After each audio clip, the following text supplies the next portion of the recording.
वो मुझसे बेशुमार मोहब्बत करती थी और उसे मुझ में बहुत सारे ऐब नज़र आते थे। मैंने उसके लिए खुद को हर हद तक बदला, खुद को उसके काबिल बनाने की हर मुमकिन कोशिश की।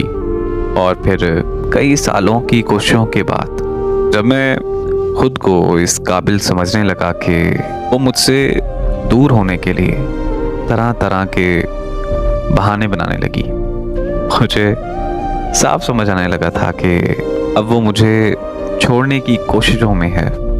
लेकिन उस सूरत हाल में मैं बहुत ठंडा रहा, बहुत ठंडे दिमाग से सोचा।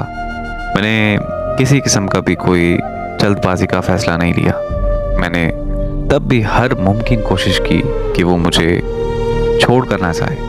मैं अल्लाह ताला से रो रो कर दुआएं करने लगा, लेकिन मेरी सारी दुआएं उसकी फितरत के सामने शिकस्त खा गई।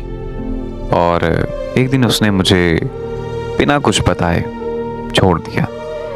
मुझे नहीं पता कि उसे मुझसे मोहब्बत थी भी या फिर नहीं, लेकिन मैंने जितनी मोहब्बत उससे की है, अगर मैं इतनी मोहब्बत खुदा से करता तो मुझे पूरा यकीन है कि खुदा मुझे मिल जाता।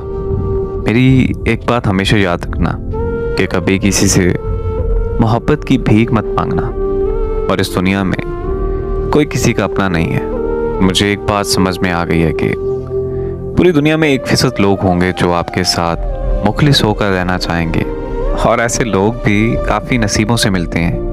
और बदकिस्मती से कुछ लोग ऐसे लोगों की भी कदर नहीं करते। अगर आपकी ज़िंदगी में कोई ऐसा शख्स है जो सिर्फ आपके लिए, आपकी हर की हुई बात के लिए झुक जाता है, आपको समझता है, आपको मानता है, आपकी इज्जत करता है, और सबसे बढ़कर अगर आपके साथ मुखलिस है, तो ऐसे शख्स को हमेशा बचा के रखिएगा अपनी ज़िंदगी में, क्योंकि इस बेरहम दुनिया में ऐसे लोग बहुत मुश्किल से मिलते हैं।